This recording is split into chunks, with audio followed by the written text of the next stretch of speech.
নমস্কার, আমি পিঙ্কিস লাইফ চ্যানেলে সবাইকে স্বাগত জানাই। আজকে দুপুরে কি কি মেনু হয়েছে সেটাই আপনাদের সাথে শেয়ার করব। প্রথমে নিচ্ছি গরম ভাত,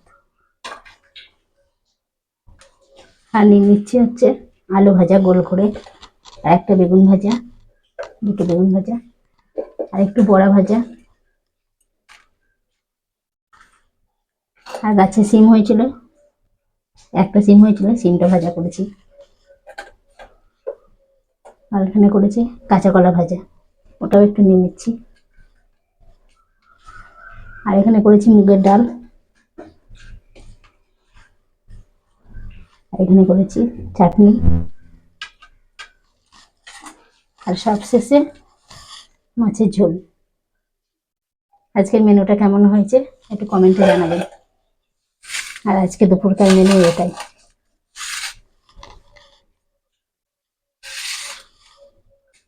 আজকে দুপুরের মেনুটা কেমন হয়েছে অবশ্যই কমেন্টে জানাবেন, আর চ্যানেলটা একটু সাবস্ক্রাইব করে পাশে থাকবেন।